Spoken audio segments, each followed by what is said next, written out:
Kia ora everyone. I'm making this video because I was out today having a coffee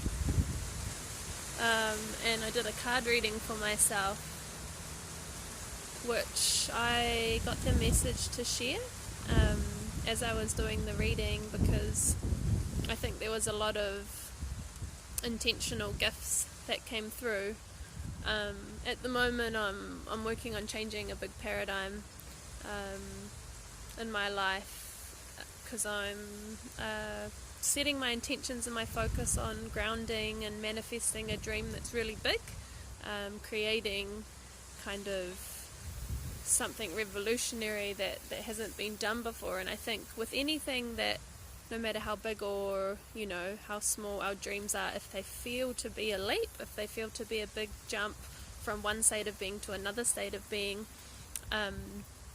there can be a lot of challenges in the process of that, because we're going from the familiar to the unfamiliar. So yeah, I wanted to share with you what came up in the reading today, because it might help you guys as well. What a beautiful day it is. So I was reading this book. It's called U Squared. I don't know if it's backwards, it looks backwards to me, but it's called U Squared, and it's around a high velocity formula for multiplying your personal effectiveness in quantum leaps.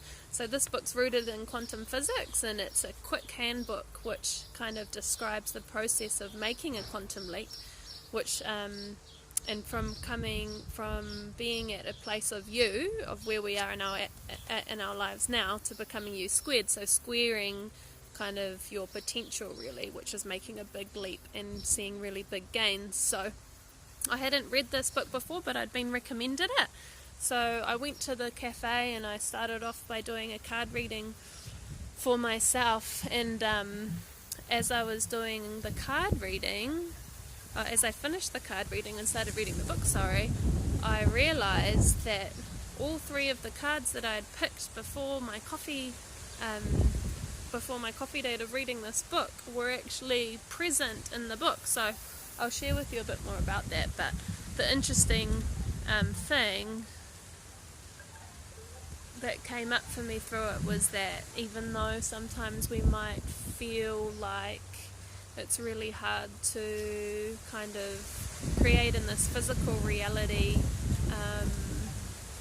our dreams and living our passions and going through that journey, is that sometimes when everything feels chaotic, it's actually part of the process, because in order to take a quantum leap on an atomic level, the electrons of your life got to go into disorder and disarray before they become reorganized into a leap into another kind of time and place. So in that way you can, in a short amount of time, created massive change in your life. So I was in the space of everything being in a bit of chaos and a bit of disorder, and what I learned from this book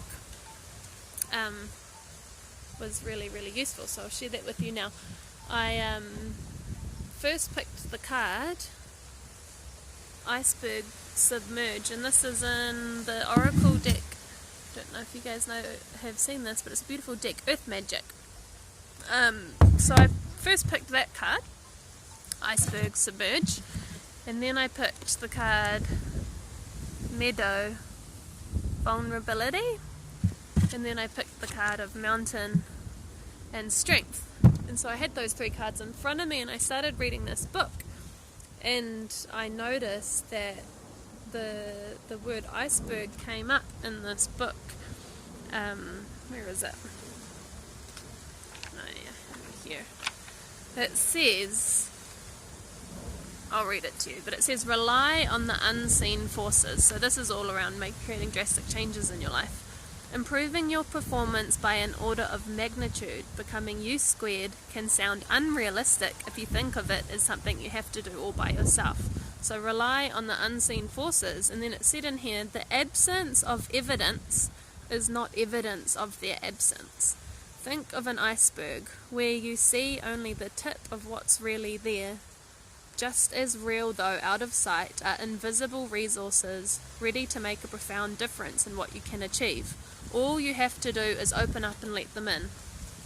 So yeah, I was really feeling into the fact that, icebergs, we can only visibly see the tip, but actually what's driving it and what's giving it direction into where it floats into the sea is the massive matter underneath the water's surface. So really, when we feel like maybe things aren't changing in our life, or we're feeling alone and like we have to kind of do it all ourselves, that there's actually a bigger picture at play. So I found it interesting that the word iceberg and the metaphor was in the book straight after the reading.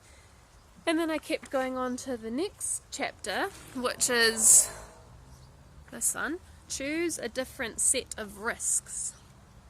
And as I was reading, it says, the major obstacle to overcoming the odds is never challenging them. Until you test the limits regarding what you can achieve, you can't truly know what your chances really are. And the odds change in your favour when you begin to challenge them.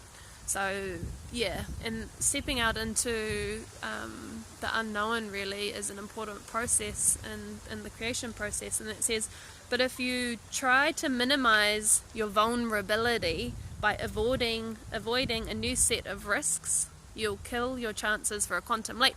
So that was kind of sharing that in order to really create a quantum leap, you can't play it safe. And often we're going to feel vulnerable and uncomfortable because really you're mid-jump.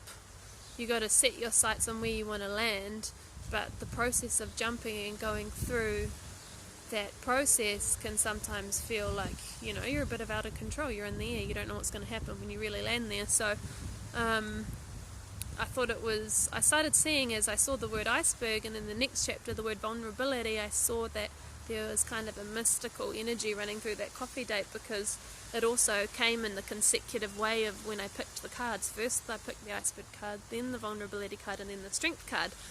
And as I was looking at the card of vulnerability and reading this, I thought, I wonder if strength is going to come up in another chapter, and it did.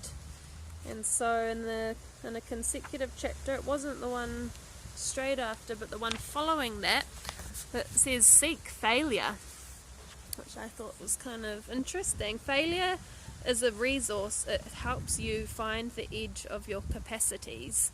And why I found it interesting was because yesterday was a particularly challenging day. I was riding a high wave, and things were really starting to fall into place for me in an energetic way of creating a dream that I'm focusing on creating at the moment. And then all of a sudden, all of these challenges and perceived failures just kind of smashed me in the face really yesterday, and that's okay, and that's kind of what drove me to take myself out on a solitude coffee date and do a reading and stuff. So when this came up, I really heeded the messages that were in it. So the area where it talks about strength is that the stress will seduce you towards retreating to the safety or of the status quo, the trap of the familiar. Just remember this: failure does not mean you're defeated. Actually, the struggle gives you strength. It's like tempering the steel or the soreness involved in developing muscle. The difficulties are just evidence that you are learning and progressing. So go looking for failure and then use it. Don't interpret problems or breakdowns as proof that you should quit, but instead take them as evidence of your growth and improvement. So I think it's about kind of shaping and changing our perspective on perceived failures, because really, if you're wanting to really live, life in the burning passions of your heart, rather than setting for lukewarm and settling for the status quo, there's always going to be failures, which is really just you letting go of limiting beliefs that will begin to rise as we make changes. So the card of strength was actually sharing that struggle gives us strength, and to know that actually when you're at that point, you've generated and started creating change in your life, and the atoms are starting to shake and move and cause chaos in your life, but that's the point, where not to give up. So so that's the point where I'm sitting in at the moment. And yeah, I recommend getting this book if you're interested in quantum physics and if you're interested in making big leaps in your life. It's by Bryce Pritchett. He's a doctor and something, got a PhD for something, not sure, but says Bryce Pritchett PhD. I was recommended this book, and you can read it pretty quickly really. It's like a concise handbook on how to create quantum leaps in your life. So yeah, I hope some of you found some insight and support in the messages that book and the reading today had for us, and sending lots of love to you all in your day, and yeah, many blessings.